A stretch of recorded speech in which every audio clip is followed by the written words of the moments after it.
Saudara sekalian, hari ini kita akan membahas Kejadian pasal 26 mengenai kisah Ishak, dan sebelumnya mari kita terlebih dahulu berdoa. Mari kita berdoa.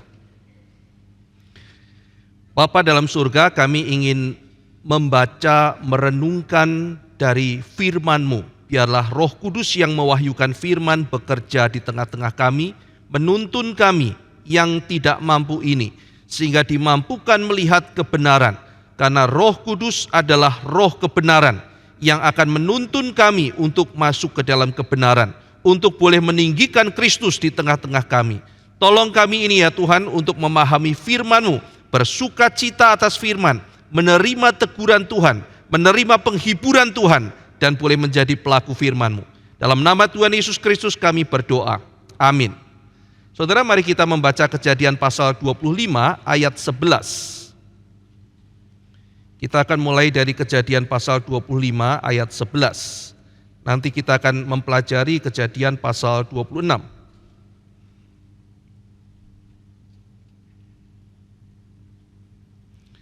Saya akan membacakan bagi saudara Kejadian pasal 25 ayat yang ke-11.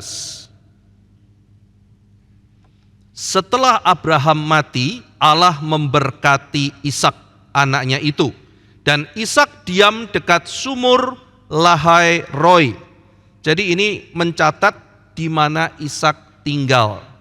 Kisah ini dicatat ketika Ishak tinggal di dekat sumur, atau dalam bahasa Ibrani Ber, yang disebut Lahai Roi.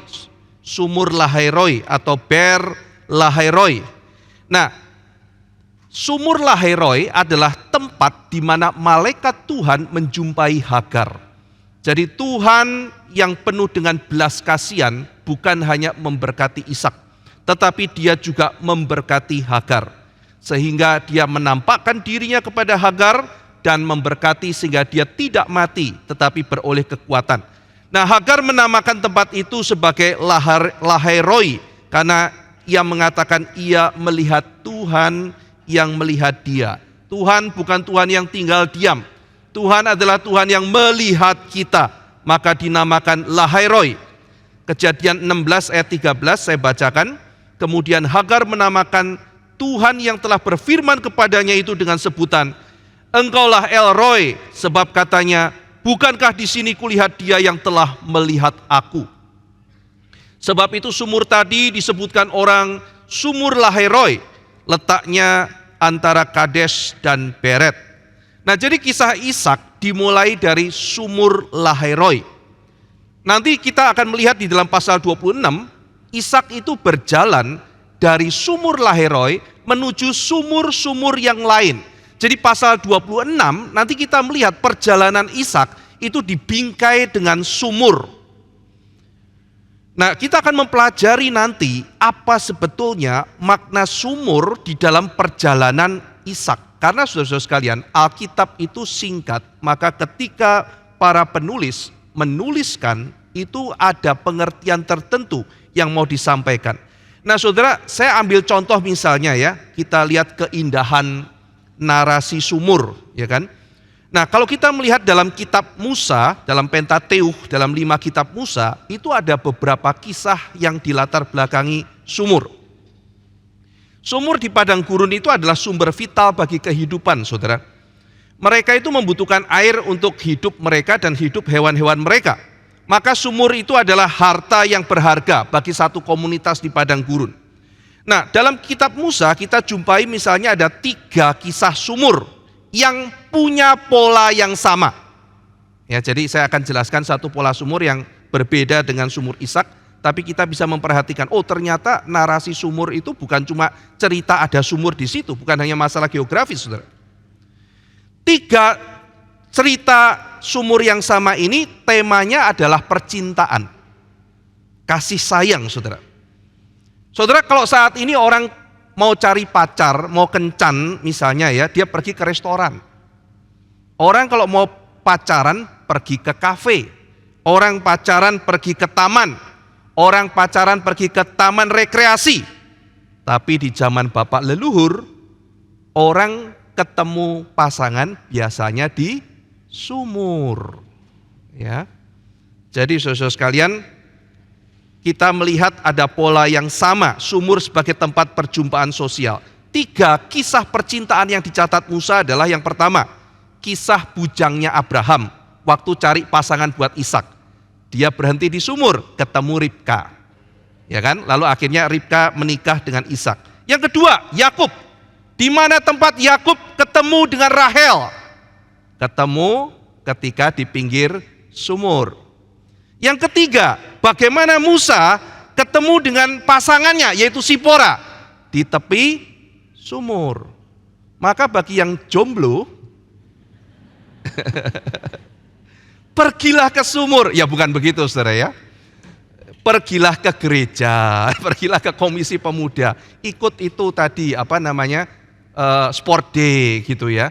Maksudnya saudara aktif, bukan hanya sekedar berdoa di rumah, tapi saudara juga pergi ke tempat-tempat di mana saudara bisa bergaul dan menjumpai orang-orang yang baik ada di sana.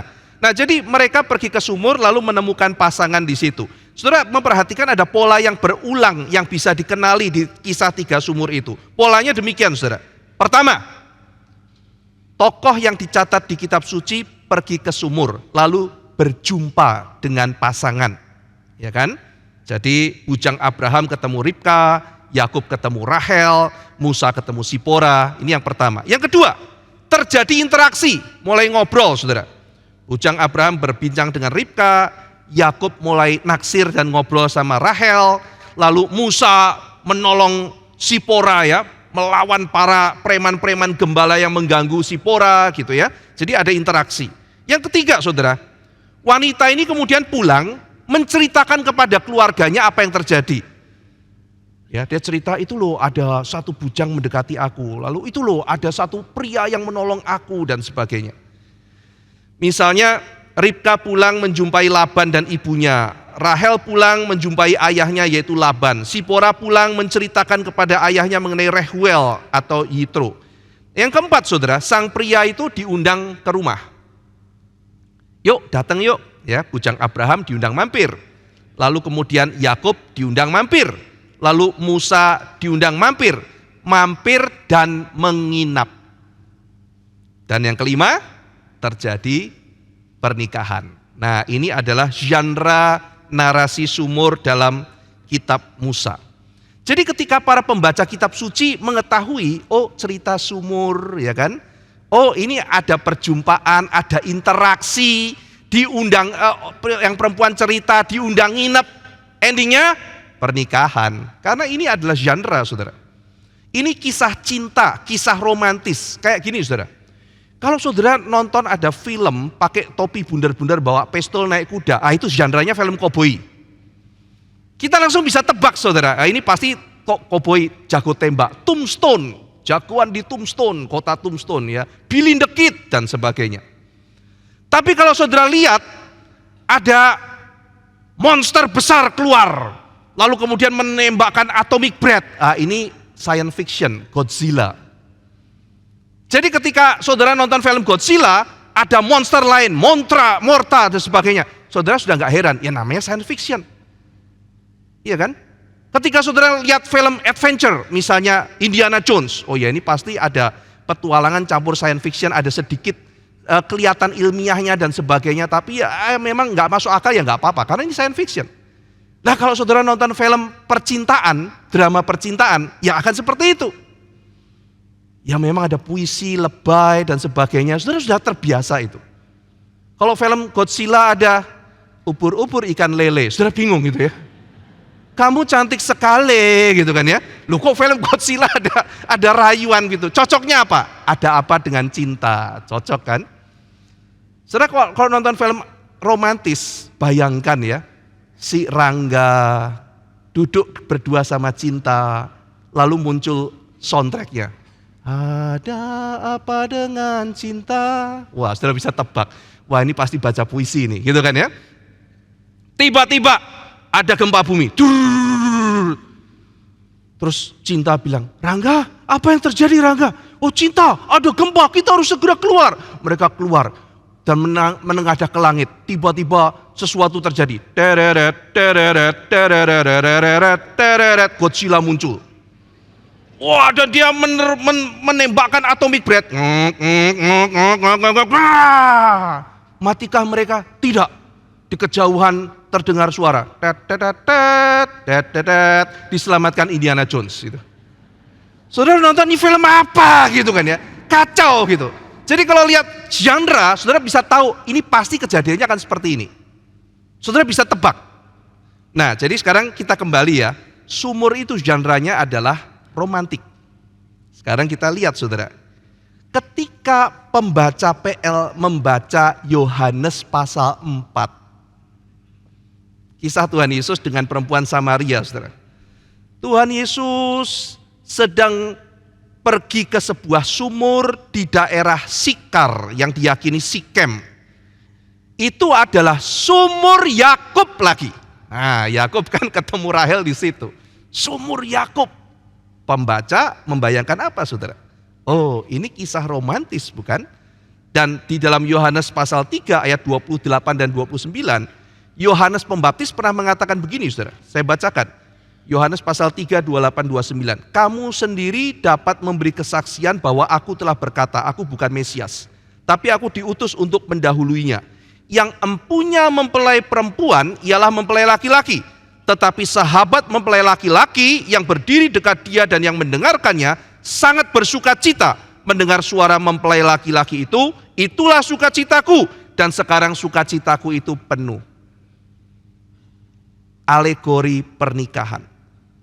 Dan kita lihat dalam Yohanes pasal 4 ada pola ini. Pertama, perjumpaan Tuhan Yesus dengan perempuan Samaria. Kedua, terjadi interaksi percakapan di antara mereka. Yang ketiga, perempuan Samaria itu pulang menceritakan mengenai Yesus. Tapi bukan hanya pada keluarganya, pada seluruh kota. Dikatakan, maka perempuan itu meninggalkan tempayannya di situ, pergi ke kota, berkata kepada orang di situ, mari lihat, di sana ada seorang yang mengatakan kepadaku segala sesuatu yang telah kuperbuat. Mungkinkah dia Kristus itu? Maka mereka pun pergi keluar kota lalu datang kepada Yesus. Yang keempat, sang pria yaitu Yesus diundang mampir dan menginap di Samaria.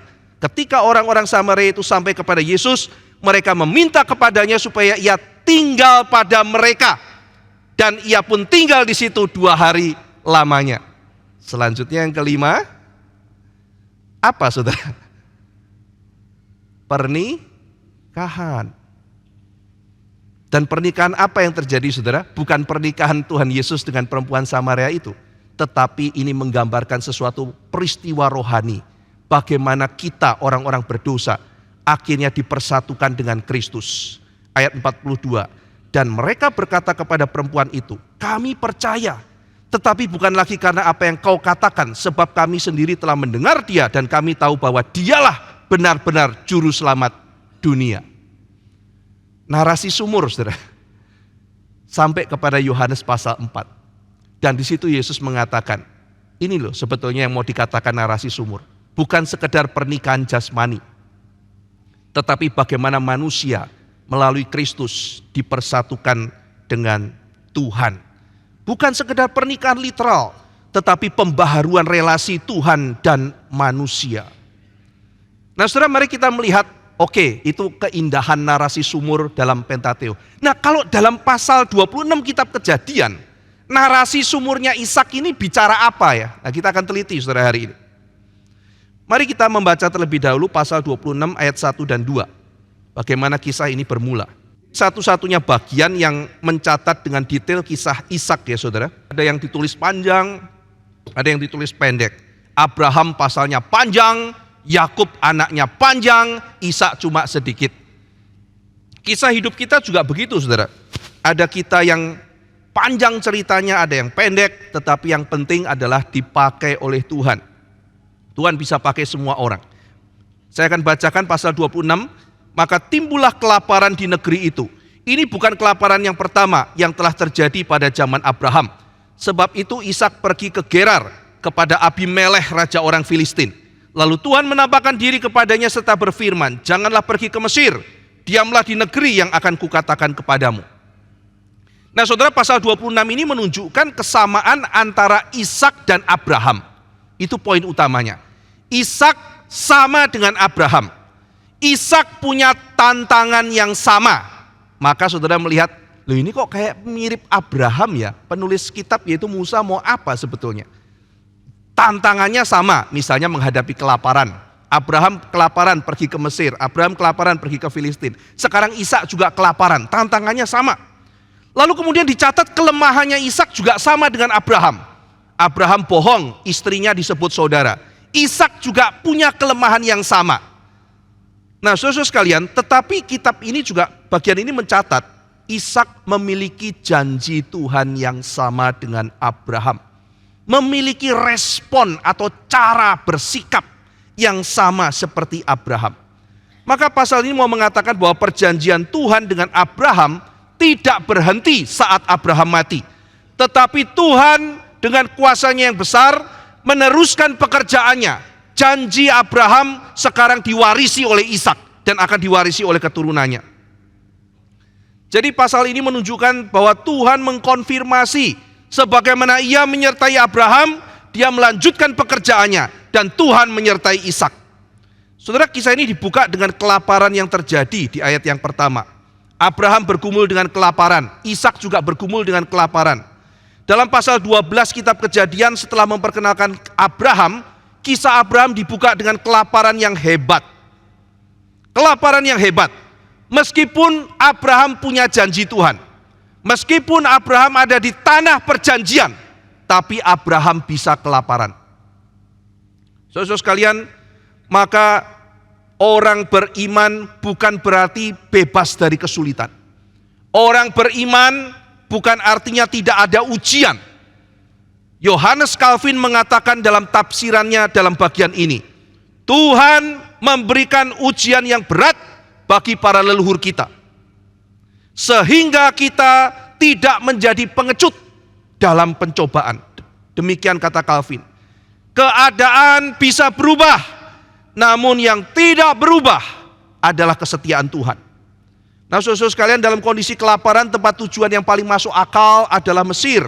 Mesir memiliki sungai Nil, dan sepanjang delta Nil daerah itu subur. Jadi saudara, Mesir itu setiap tahun itu meluap, sungainya meluap.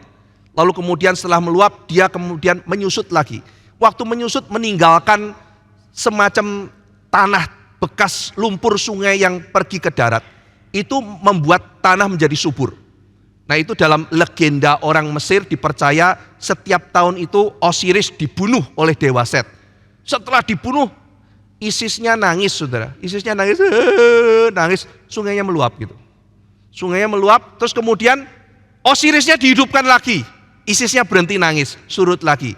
Jadi tiap tahun itu dibunuhin terus, tiap tahun nangis terus gitu ya. Kenapa nggak cari setnya aja dibunuh selesai, nggak usah nangis tiap tahun gitu.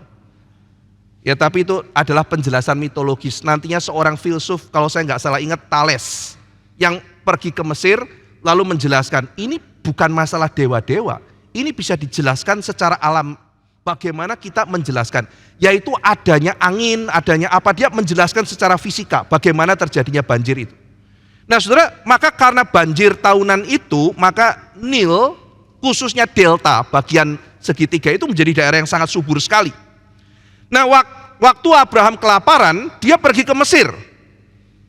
Tetapi pada waktu kita melihat Ishak kelaparan, meskipun nanti Yakub juga pergi ke Mesir ya, dibawa oleh Yusuf. Meskipun Ishak adalah anak Abraham, ketika dia mau ke Mesir, Tuhan bilang apa? Jangan pergi ke Mesir, pergi ke Gerar. Pergi ke Filistin, aku akan memberkati kamu. Demikian firman Tuhan. Jadi saudara, kita melihat ada pimpinan yang berbeda bagi setiap orang. Abraham pergi ke Mesir, boleh. Ishak pergi ke Mesir, jangan, Tuhan larang. Maka di sini setiap orang ada yang boleh, ada yang tidak boleh. Ada yang dikasih Tuhan, ada yang tidak dikasih Tuhan. Setiap orang punya pimpinan yang berbeda-beda. Mengapa Ishak tidak boleh ke Mesir? Tidak dicatat jelas. Tetapi kalau kita memperhatikan pasal 24, Abraham mati-matian tidak mengizinkan Ishak untuk pulang kembali ke Mesopotamia. Saudara ingat ketika cari jodoh, Abraham bilang, saya tidak mau anak saya nikah dengan orang daerah sini. Kenapa saudara? Karena Tuhan janji sama Abraham. kamu akan menjadi, Tuhan memberikan perintah pada Abraham, kamu akan menjadi musafir di daerah ini. Lah jadi musafir kok nikah sama orang lokal? Bukan musafir, saya akan menjaga perintah Tuhan. Yang kedua, aku akan menghukum orang Kanaan. Bagaimana mungkin saya menikah dengan orang yang akan terhukum? Jadi Abraham karena dia ketat menjaga firman Tuhan. Saya mau menjaga firman Tuhan. Maka dia mengatakan, cariin jodoh buat anakku dari negeriku. Pergi ke sana. Cari dari sanak saudaraku. Nah saudara kan zaman itu belum ada foto kan. Misalnya kalau bujangnya itu Eliezer misalnya. Dia pasti ngomong sama Abraham. Bos, kalau tuan muda ikut kan lebih gampang. Nanti yang perempuan bilang, kayak apa sih tuan mudamu? Ya kan jangan-jangan monster gitu. Begitu lihat, set, oh ganteng juga boleh, aku mau ikut gitu. Lah ini kan tebak-tebakan, seperti apa tuan mudaku gitu. Nah jadi dia bingung sekali. Nah saudara sekalian, Abraham mengatakan apa? Lebih baik anakku tidak nikah daripada pergi ke sana. Jangan sekali-sekali kamu bilang lagi bahwa anakku pergi ke sana. Jangan. Dia keras sekali. Kenapa saudara? Mungkin Abraham takut kalau anaknya pergi ke sana, tidak pulang lagi ke tanah perjanjian. Abraham mungkin menyadari ada kelemahan tertentu pada anaknya. Sehingga dengan demikian mati-matian perintah Tuhan, legacy ini harus diturunkan. Nah jadi saudara sekalian, berdasarkan itu ada kemungkinan Tuhan sendiri itu mencegah Ishak untuk kebaikan Ishak. Saudara, kalau ada satu orang di antara kita kuat menghadapi pencobaan, belum tentu kita kuat. Oh saya mau pelayanan seperti itu, dia kuat menghadapi pencobaan. Saya orang Kristen, saya juga kuat. Tunggu dulu, belum tentu. Ada satu orang mengatakan, saya mau masuk ke tempat-tempat orang yang tidak benar, tempat pelacuran dan sebagainya untuk memberitakan Injil. Saya bilang, kalau kamu tidak kuat, jangan pergi ke situ. Loh dia kuat, iya dia kuat. Tetapi setiap orang punya limitasi masing-masing, harus menguji diri. Kalau ada orang kuat, ada satu orang tidak kuat, kita harus mengerti. Oh saya mau jadi misioneri, masuk ke daerah itu. Lah kamu pergi ke daerah itu tuh nanti jadi susah orang, jalan tidak bisa, mesti digendong dan sebagainya. Kita punya limitasi masing-masing. Dia kuat belum tentu kita kuat. Dia bisa belum tentu kita bisa. Setiap orang mesti memahami hal itu. Maka Ishak karena mungkin kecondongan karakternya tidak diizinkan oleh Tuhan. Calvin menduga Tuhan melindungi Ishak. Tuhan tidak menguji seseorang melampaui kemampuan orang tersebut untuk menahannya. Nah berarti ada indikasi ujian dari Mesir, godaan Mesir itu mungkin terlalu besar bagi Ishak. Maka Tuhan mengatakan pergi ke Gerar. Nah saudara sekalian, kita kalau melihat ya, misalnya saudara lagi cari kerja, saudara tinggal di Tulung Agung misalnya. Cari kerja, aduh sudah cari kerja di Tulung Agung nggak ketemu. Terus kemudian saudara mau cari kerja, saudara pilih ke Jakarta atau pilih ke Ngawi saudara. Cari kerja nih loh saudara. Jadi di Tulung Agung nggak ada. Saya mau pergi, kalau pilihannya Ngawi atau kota mana, saudara mungkin pilih Ngawi. Tapi kalau disuruh pilih Tokyo atau Ngawi, Jakarta atau Ngawi, lah saudara pilih mana?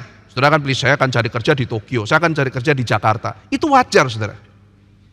Nah tetapi dalam kasus ini Tuhan mengatakan jangan pergi ke Mesir. Itu kota adidaya pada zaman itu. Pergi ke Filistin. Nah dalam kondisi kelaparan tersebut Tuhan menjumpai Ishak. Dan Tuhan mengizinkan Ishak mengalami kesulitan. Dan kemudian Ishak taat kepada Tuhan. Tuhan berjanji pada Ishak, aku akan memberkati kamu Ishak. Dan Ishak taat kepada Tuhan saudara. Dia taat. Nah bagian ini menunjukkan Ishak ini adalah seorang yang karakternya beda sama Abraham. Tetapi bagaimanapun karakter berbeda, Tuhan bisa pakai. Setiap kita punya karakter berbeda, saudara. Abraham itu konfrontatif, saudara. Ketika nanti ketemu sama Abimelekh, Abraham bilang, "Hei, sumurku kenapa diambil?" Loh aku tidak tahu, itu mungkin anak buahku yang ambil. Balikin sumur. Oke saya balikin. Abraham orangnya begitu, saudara. Lah Ishak, kenapa kamu ketemu aku Abimelekh? Karena kamu diberkati Tuhan. Bukannya kamu benci aku. Nyindir saudara. Kalau Abraham begini, dia nyindir. Jadi Abraham sama Ishak, karakter sangat berbeda. Abraham mungkin lebih konfrontatif, ya, dia punya 318 tentara. Yakub lebih adventurous, dia berani petualang. Ishak itu lebih banyak ke padang gurun dicatat. Merenung di padang gurun, orangnya lebih reflektif, saudara. Ya, lebih diam, lebih ngalah. Kalau Abraham, ayo tarung, gitu ya. Kalau Ishak, sudahlah ngapain, gitu ya. Buat apa ditarung? Loh ini gimana nih? Ya kan? Enggak apa-apa, sudahlah. Yang penting kita damai. Ishak orangnya kayak begitu. Nah, saudara, kita melihat karakter kita juga macam-macam, saudara. Enggak bisa semua orang disamakan. Saudara mungkin ada tipe Abraham. Enggak bisa ini hak kita, gitu kan ya. Hei Abimelekh, balikin sumurku. Kenapa diambil? Wah, aku nggak tahu. Ya pokoknya balikin. Oke, saya balikin. Ishak sama sekali gak bahas sumurnya diambilin berapa banyak. Kamu kenapa ketemu aku? Bukannya kamu benci aku. Beda sekali, saudara. Tapi sama-sama diberkati Tuhan. Itu yang paling penting, saudara. Sama-sama menggenapkan rencana Tuhan. Beda karakter, tetapi Tuhan pakai. Seperti Elisa dengan Elia, saudara. Beda sekali. Tetapi Tuhan memberkati semuanya. Demikian kita yang bermacam-macam karakter Tuhan bisa pakai. Ayat 3 sampai ayat yang ke-6, saudara.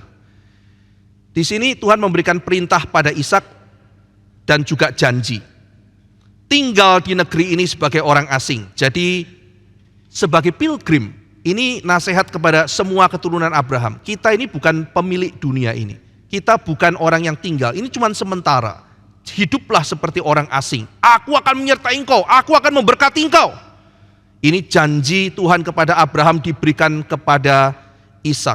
Aku akan menepati sumpah yang telah kuikrarkan kepada Abraham ayahmu. Jadi bukan karena kamu, Ishak, bukan karena kamu. Saya memberkati kamu karena janjiku pada Abraham. Demikian juga kita semua di sini, saudara. Bukan karena saya dan saudara hebat. Kita diberkati karena janji Tuhan pada Abraham yang kita miliki di dalam Yesus Kristus.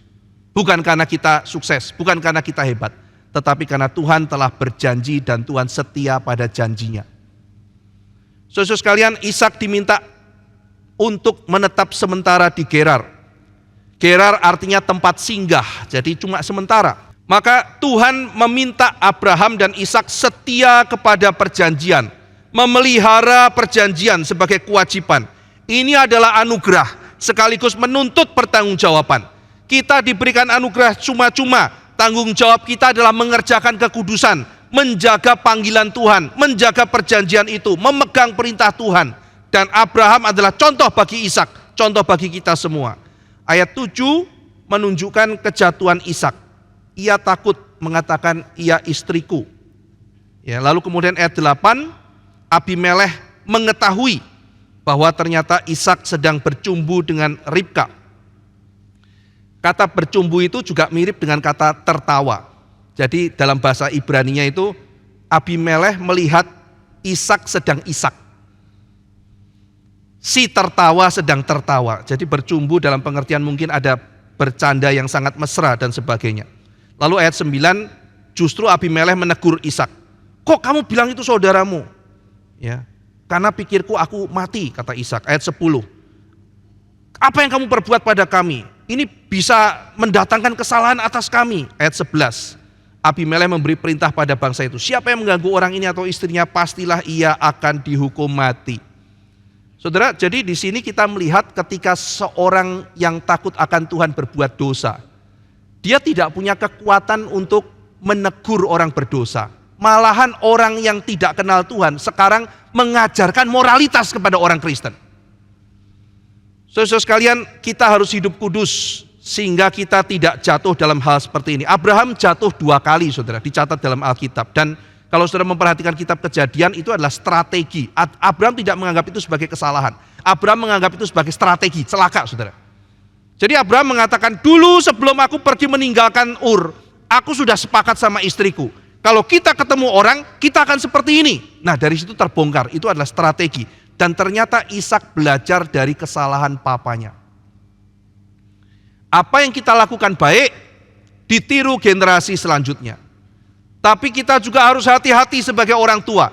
Karena apa yang menjadi kelemahan kita, juga seringkali ditiru oleh generasi setelah kita. Saudara sekalian, Calvin menyebut Abraham dan Ishak dalam hal ini kurang bergantung kepada Tuhan. Kurang berani menyerahkan hidupnya ke dalam tangan Tuhan. Nah, saudara sekalian, ayat dalam Kejadian 20 ayat 13 di sana Abraham mengatakan, ketika Allah menyuruh aku mengembara keluar dari rumah ayahku, berkatalah aku kepada istriku, tunjukkanlah kasihmu kepadaku, yakni katakanlah tentang aku di tiap-tiap tempat di mana kita tiba, ia saudaraku. Nah, jadi ini adalah strategi dari Abraham. Saya pernah ada video menjelaskan mengenai ini ya, wife sister narrative, itu yang diulang sampai beberapa kali. Apa maksudnya dan bagaimana kita memahami hal itu. Tetapi hal ini kita tidak fokus di sana. Yang pasti saudara, Tuhan tidak langsung mengatakan menghakimi Ishak di sini. Tuhan membuka ini dan membuat kita reflektif. Ini adalah kesalahan, kita harus berhati-hati, kita harus bergantung pada Tuhan. Tanpa Alkitab menjelaskan panjang lebar mengenai bagaimana reaksi Tuhan terhadap Ishak. Nah saudara, tetapi poinnya adalah kemudian kita melihat ayat 12 dan 13. Maka menaburlah Ishak di tanah itu, dan dalam tahun itu juga mendapat hasil 100 kali lipat. Sebab ia, nah ini kuncinya, diberkati Tuhan. Jadi lagi pandemi saudara, atau lagi krisis ekonomi, lagi resesi, lagi inflasi, lagi deflasi, apapun itu, ekonomi kolaps, daya beli turun dan sebagainya, Ishak investasi dan mendapat untung 100 kali lipat. Jadi modal 1 juta bisa untung 100 juta. Modal 1 miliar, cuannya 100 miliar. Siapa sepinter itu saudara? Ya kan? Wah, ini mesti apa pengelolaan ekonomi. Oke, bagaimana bisa menghasilkan 100 kali lipat? Tapi saudara-saudara sekalian, ketika saudara mengatakan ini ayat Alkitab yang aku harus gali rahasianya, dan Pak Ivan harus ajarkan aku bagaimana aku investasi 1 juta, cuan 100 juta. Maaf saudara, Anda sedang tergoda keserakahan. Karena poinnya bukan di sana saudara. Poinnya adalah Tuhan memberkati siapa Tuhan mau berkati. Dan di bagian ini Tuhan bisa memberkati bahkan dalam masa yang paling sulit. Masa yang paling sulit, masa yang paling gelap, tidak ada apa-apa, Tuhan memberkati Ishak. Dia diberikan 100 kali lipat. Sebab ia diberkati Tuhan. Dan orang itu menjadi kaya, ayat 13. Bahkan kian lama kian kaya, sehingga ia menjadi sangat kaya. Triple blessing. Bukan sekedar double saudara. Triple blessing. Ishak taat. Ishak, mau ke Ngawi atau mau ke Jakarta? Jakarta Tuhan. Ke Ngawi? Enggak, aku mau ke Jakarta. Ya sudah, pergi ke Jakarta. Kesempatan besar, tapi aku tidak menyertai. Ishak pergi ke Ngawi, pergi ke Gerar, kota yang lebih kecil. Tuhan menyertai 100 kali lipat. Karena Tuhan bisa menghasilkan sesuatu di tengah-tengah padang gurun. Padang gurun tidak ada apa-apa, bisa turun mana saudara? Kasih makan bertahun-tahun, tidak pernah kelaparan sehari pun. Mereka dicukupkan oleh Tuhan. Hari ke-7 ketika masa istirahat, mana tidak turun, tapi hari ke-6 diberikan double. Saudara sekalian, ini adalah hasil yang luar biasa. Jangankan masa paceklik saudara. Kita sekarang aja kalau kondisinya baik, ekonomi baik, punya menghasilkan 100 kali lipat itu, wah itu tidak sembarangan orang bisa saudara. Iya kan, saudara bilang, sudahlah kalau kita bisa cuan 6%, 10% 1 tahun itu sudah hebat lah, sudah oke lah dalam kondisi seperti ini. 20%, 30%, wah itu extraordinary, ini 100% saudara. Dan triple blessing. Jadi Tuhan mau menunjukkan bahwa dia mampu memelihara umatnya saudara. Mari kita belajar mempercayakan hidup kita dengan tidak tamak kepada Tuhan. Bukan berarti kita selalu minta 100 kali lipat, bukan.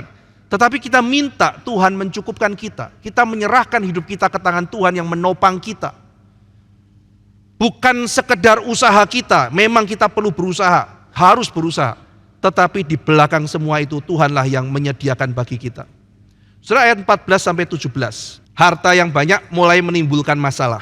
Terus mengatakan ia punya banyak kambing domba, lembu sapi, sehingga orang Filistin cemburu padanya. Nanti akhirnya Ishak diusir oleh Abimelekh. Pergilah di tengah-tengah kami sebab kamu menjadi jauh lebih berkuasa. Takut dia saudara. Uang itu kan powerful saudara. Raja juga takut sama orang kaya. Karena orang kaya bisa hire pasukan saudara. Lah kok kita semuanya kayak begini, muncul konglomerat baru. Dia bisa hire pasukan, dia bisa lebih kuat dari kita, ekonominya sangat kuat. Pergi kamu, diusir, saudara. Nah, jadi di sini Tuhan mau menunjukkan bahwa harta itu dari Tuhan, berkat itu dari Tuhan. Tetapi Tuhan juga mengatakan, seringkali kekayaan itu juga menimbulkan ekses, menimbulkan kesulitan. Sehingga kita orang percaya harus berhati-hati, saudara. Alkitab mencatat di bagian yang sama kitab Kejadian ada perselisihan antara Abraham dengan Lot. Kenapa saudara? Karena dicatat keduanya kaya. Pada waktu miskin tidak ada yang rebutan. Karena kadang-kadang keluarga mengatakan bersyukur ya keluarga kita ya. Keluarga lain rebutan warisan. Keluarga kita tidak ada loh satupun yang rebutan warisan. Puji Tuhan. Mungkin karena mereka semua tidak tamak. Tapi ada juga yang kita nggak rebutan warisan karena memang nggak ada saudara. Bahkan adanya utang gitu kan. Kita kan nggak tahu isi hati manusia. Oh saya nggak pernah rebutan warisan, nggak ada yang direbut kok gitu. Tetapi ketika hartanya banyak, aduh, sibling rivalry. Papa, Koko itu nggak baik loh. Hati-hati kasih saham ke dia ya papa. Papa katanya mau kasih perusahaan ke dia ya. Koko itu kelakuannya 1, 2, 3, 4, 5. Waduh. Hati-hati papa. Oh, udah mulai saudara. Sibling rivalry. Dan akhirnya Abraham juga bertarung dengan Lot. Yang bertarung itu gembalanya. Lama-lama kan sebel ya saudara, dikasih tahu. Tuh gembalanya Lot kayak begini. Ya kan? Itu gembalanya Abraham. Lama-lama Lot kan mikir kan, ini om ini nggak bisa atur gembalanya apa gimana? Ini si Lot nggak bisa atur, jangan-jangan ini si Lot yang bikin perkara. Akhirnya ketemulah Abraham sama Lot. Dan Abraham mengatakan kalimat yang indah. Lot, kita ini saudara. Tidak baik kalau kita berkelahi, dilihat, disaksikan banyak orang. Kita ini saudara. Sekarang lihatlah tanah. Kamu pilih yang mana, aku pilih kebalikannya. Itu jiwa yang sangat besar. Inilah Abraham.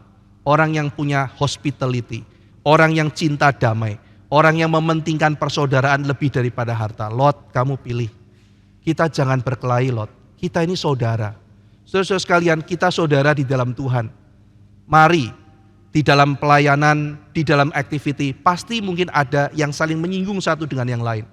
Tetapi saudara-saudara sekalian, mari kita berpikir dan kita merenungkan kalimat Abraham. Kita ini saudara. Tidak baik kalau kita berkelahi. Kita dilihat oleh banyak orang. Nah saudara-saudara sekalian, maka harta juga seringkali menimbulkan permasalahan, menjadi iri hati, lalu kemudian diusir.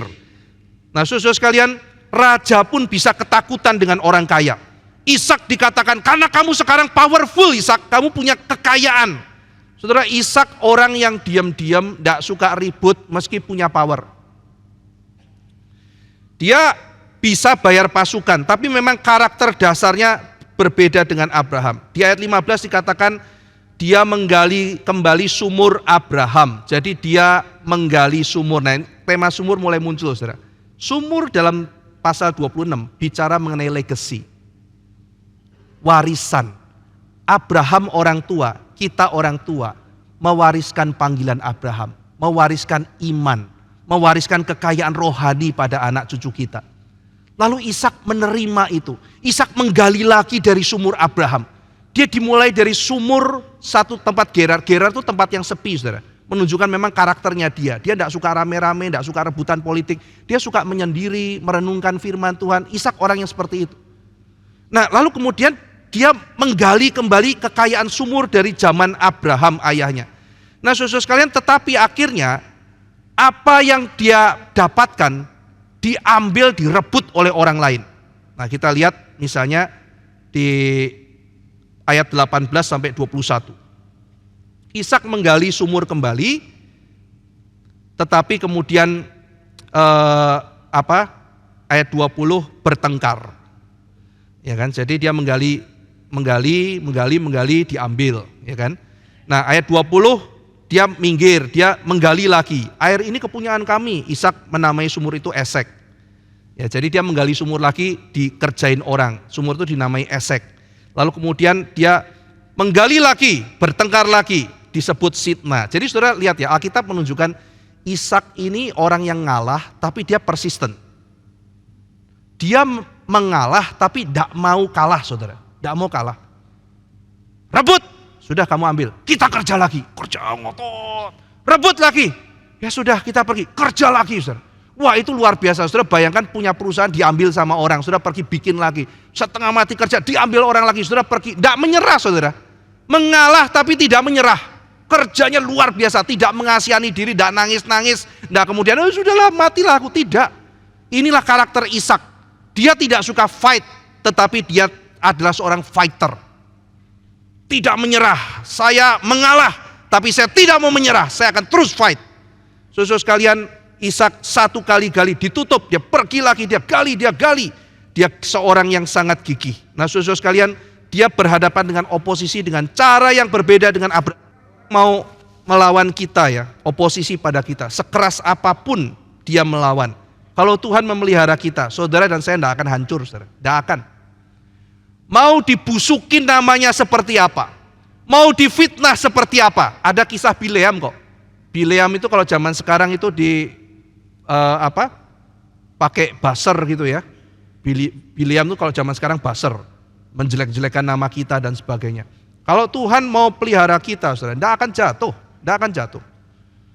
Ya, jadi mau ada sitnah, artinya opposition. Ya, mau ada esek, artinya fight. Mau di fight sama orang, oposisi dari orang lain, kita tidak akan hancur. Ishak orangnya tidak banyak argumen, saudara. Bayangkan saudara, apa nggak sakit hati? Saudara kerja, gali sumur tuh, itu padang gurun, berapa dalam, belum tentu dapat. Begitu dapat air, direbut sama orang lain. Waduh, ini saya bikin startup setengah mati loh gitu. Begitu sudah menghasilkan cuan, direbut. Ya sudahlah, saya pergi, dia pergi, bikin lagi, saudara. Wah, itu kekuatan dari Tuhan dalam jiwanya dia. Kita melihat saudara ada keindahan karakter, meskipun dia berbeda, tapi ada keindahan yang luar biasa. Dia mencari alternatif kala sumbernya diblok oleh musuh. Kamu blok, saya cari lain. Kamu blok lagi, saya cari jalan lain. Nah, saudara sekalian, maka tidak semua yang menentang kita perlu kita perangi. Mintalah bijaksana dari Tuhan. Seringkali kita sering terpancing untuk meladeni setiap orang. Semua orang kita jadikan musuh, capek sendiri, saudara. Kita harus bijaksana, memerangi musuh yang betul-betul paling utama dalam panggilan kita. Nah, ini setiap orang berbeda-beda. Nah, saudara sekalian, itu sebabnya Ishak diberkati oleh Tuhan. Ayat 22 dan 23, dia pergi lagi. Nah, kemudian dia gali, wah lega, tidak dimusuhi. Kadang-kadang sudah kerja dimusuhi, kerja diganggu orang. Sekarang dia kerja, loh mungkin Ishak juga kangen gitu ya, kok nggak ada yang musuhi ya gitu ya. Lega ya itu, maka dinamakan Rehobot, saudara. Dia menamakan itu Rehobot karena ayat 22 dikatakan sekarang Tuhan telah memberikan kelonggaran pada kita sehingga kita dapat beranak cucu di negeri ini. Tuhan memberikan ruang, Tuhan memberikan Rehobot. Nah, jadi kita lihat perjalanan Ishak, saudara ya, dari Ber Lahairoi, Ber Esek, Ber Sitna, Ber menuju ke Rehobot. Nah, saudara sekalian, setelah sampai ke situ, tiba-tiba ia memutuskan untuk pergi dan dia pergi ke Beersheba. Sudah tenang, sudah mendapatkan kenyamanan. Bukankah seringkali itu yang kita cari, kenyamanan? Ya, saya pergi ke gereja, saya juga hidup nyaman, selesai. Tapi tiba-tiba dia mengatakan tidak. Saya akan pergi ke Beersheba. Beersheba adalah tempat yang Ishak pernah kunjungi bersama ayahnya. Dan itu adalah tempat tinggal Abraham. Pertama kali setelah turun dari Moria, itu di Beersheba. Itu tempat yang memorable bagi Ishak. Tempat yang penuh dengan kenangan bersama dengan ayahnya. Dan mungkin dia ingin napak tilas. Dia ingin kembali mengenang ayahnya di situ. Atau mungkin Tuhan memberikan petunjuk tapi seringkali dia lupa bahwa dia harus ke Beersheba. Dan dia pergi ke Beersheba, tempat asal mulanya, tempat memorinya dengan ayahnya, tempat di mana di situ Tuhan memberkati Abraham dengan janji yang besar. Dan di tempat itu begitu sampai Tuhan berfirman kepadanya malam itu juga. Apa makna Beersheba? Makna Beersheba adalah Ishak meskipun dia sudah mendapat kelegaan, kelegaan bukan tujuan utama orang Kristen. Tetapi dia mau mengenal Tuhan lebih. Dia mau mencari berkat Tuhan yang lebih. Bukan sekedar berkat jasmani, tapi dia rindu pengenalan akan Tuhan. Dia rindu Tuhan berbicara kepada dia, maka dia pergi. Maka ber laheroi, ber esek, ber sitnah, ber rehobot, berakhir ke ber Sheva. Ayat 24, malam itu Tuhan menampakkan diri berfirman, akulah Allah ayahmu Abraham, jangan takut, sebab aku menyertai engkau, aku akan memberkati engkau, membuat banyak keturunanmu karena Abraham hambaku itu. Sesudah itu Ishak mendirikan mezbah di situ dan memanggil nama Yahweh. Ia memasang kemahnya di situ, lalu hamba-hambanya menggali sumur di situ. Gali sumur lagi, saudara. Nah, inilah sumur Beersheba. Tapi ketika gali sumur belum keluar airnya. Ada hal yang indah di sini. Belum keluar airnya, saudara. Di Beersheba sudah bikin mezbah, Tuhan berbicara, gali sumur, belum keluar airnya. Lalu kapan terjadi air keluar? Tiba-tiba datanglah Abimelech dari Gerar. Saudara, Abimelech ini kemungkinan besar beda dengan Abimelech yang ketemu Abraham. Karena Abimelech oleh para ahli perjanjian lama dikatakan itu adalah gelar seperti Fir'aun. Ya, jadi gelar raja di Filistin. Abimelech datang, lalu kemudian Ishak mengatakan di ayat 27, mengapa kamu datang mendapatkan aku, bukankah kamu benci padaku dan telah menyuruh aku keluar dari tanahmu. Tadi saya katakan ketika Abraham ketemu sama Abimelech, dia langsung tegur, sumurku kok kamu ambil. Wah, itu Abraham. Ya, mau damai ambil sumur. Wah, aku gak tahu, balikin. Aku balikin. Nah, itu Abraham, saudara. Ishak gak ngomong, sumurku kamu ambil. Dia diambil banyak sekali loh, saudara. Dia sama sekali gak bahas sumur, sudahlah ambil-ambilan. Ya kan? Aku bisa kerja lagi, aku bisa cari lagi gitu ya. Jadi sama sekali gak tuntut. Karakternya berbeda sekali. Kamu kenapa kesini? Bukannya kamu benci aku, nyindir, saudara. Terus jawab Abimelech apa? Aku lihat sendiri Tuhan menyertai engkau. Jadi yuk kita bikin sumpah setia. Saudara, Tuhan melalui Musa mau menyatakan bahwa Ishak bukan hanya diakui oleh kaumnya, tetapi penyertaan Tuhan atas Ishak sebagai penerus Abraham diakui oleh dunia internasional. Seorang raja yang datang ketakutan, mengikat perjanjian dengan dia di Beersheba karena mengatakan, karena aku melihat Tuhan menyertai engkau, bukan orang percaya. Maka aku mengikat perjanjian, Tuhan yang menyertai Abraham sekarang menyertai engkau. Ini poin yang penting. Saya mau buat perjanjian karena engkau disertai Tuhan. Bahwa engkau tidak akan berbuat jahat pada kami, seperti kami tidak mengganggu engkau. Engkau pergi dengan damai. Bukankah engkau sekarang yang diberkati oleh Tuhan? Apa jawab Ishak? Kalau aku diberkati oleh Tuhan, matilah engkau Abimelech. Kesel aku, diambilin terus sumur, ya kan? Bilang nggak tahu, nah bohong, gitu kan ya? Siapa ambil sumurku terus kemudian datang minta perjanjian damai, makan tuh damai, gitu kan ya? Itu hati pahit Ishak yang keluar, saudara. Tapi dia mengatakan, yuk kita makan. Ya kan? Ishak nggak sambil makan nyindir. Pernah dengar tentang sumur nggak gitu? Enggak, saudara. Dia berdamai. Dan di sini Musa mau menyatakan ini adalah penerus Abraham. Hospitality, bahkan menjamu musuh. Menjamu musuh, saudara. Poin bagian ini. Ishak mengadakan perjamuan bagi mereka, makan, minum, mengambil janji, kemudian Ishak melepas mereka, meninggalkan dia dengan damai. Ayat 32, pada hari itu datanglah hamba-hamba Ishak memberitahukan kepadanya tentang sumur yang telah digali mereka. Kami telah mendapat air.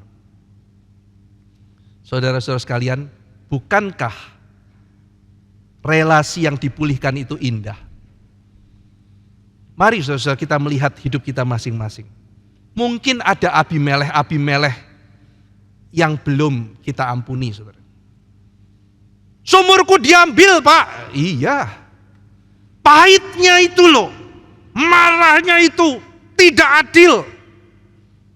Tetapi saudara sekalian, Mari kita belajar dari seorang berjiwa besar namanya Ishak. Mungkin dunia mengatakan dia orang bodoh. Ya, Abraham mungkin lebih berani, lebih konfrontatif, lebih jagoan. Mengalahkan 4 raja-raja besar. Kalau itu Abraham di Mesir, di Filistin dalam kondisi setelah menang, tidak ada orang berani ambil sumurnya. Ambil sumur, punya Om Abraham loh. Oh iya, salah gitu ya. Tidak berani, saudara. Ambil, punya siapa? Punya Ishak. Ishak anaknya, sikat aja. Tetapi saudara sekalian, ada pemeliharaan Tuhan yang unik di dalam kehidupan Ishak. Ishak bukan pendendam. Dan Ishak diberkati oleh Tuhan. Lalu airnya keluar setelah rekonsiliasi. Saudara, mari kita memikirkan keindahan karakter dari Tuhan. Kita diampuni. Mengapa kita mengampuni? Bukan karena kita baik, saudara. Bukan karena kesalahan orang kecil. Bukan, saudara. Kita belajar mengampuni karena ekspresi satu hal yang paling besar. Yaitu karena Yesus Kristus mengampuni kita. Makin kita merenungkan betapa kita berdosa dan betapa besar pengampunan Tuhan, maka kita akan belajar untuk mengampuni orang lain. Mereka mengambil sumur-sumur kita, menyakiti kita, membuang kita, mendiskriminasi kita. Mau menyeret kita ke pengadilan, sitnah, opposition, keras kepada kita, esek. Sampai kita akhirnya merasa lega, tetapi tidak cukup lega. Kita mencari Tuhan. Dan bukan sekedar mencari Tuhan, memberikan ekspresi cinta kasih kepada dunia. Mari kita belajar hari ini, meminta belas kasihan Tuhan dan mengekspresikannya pada dunia. Mari kita berdoa. Bapa dalam surga, hari ini kami belajar mengenai satu kisah yang indah yang Tuhan telah tuliskan dalam kitab suci, Kejadian pasal 26.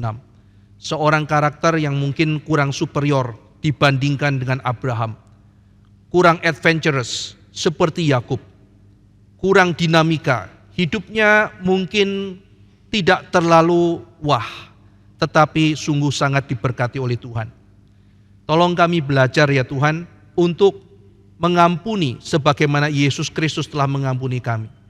Dan kami melihat di dalam dunia ini, pimpinan Tuhan, berkat Tuhan lebih penting dari apapun. Tolong kami ketika menghadapi kesulitan, bukan hanya melihat kesulitan, tapi melihat Tuhan yang akan bekerja melampaui semua kesulitan. Seperti Ishak, kesulitan demi kesulitan hanya merupakan sarana di mana Tuhan akan menyatakan berkat pemeliharaan dan kebesaran-Mu. Baik itu kelaparan, serangan, kebencian, apapun yang terjadi, menjadi sarana Tuhan menunjukkan kebesaran. Demikian hidup kami ya Tuhan, ketika kami menghadapi begitu banyak kesulitan. Tuhan tolong nyatakan kebesaran-Mu di tengah-tengah kami. Dalam nama Tuhan Yesus Kristus kami berdoa. Amin.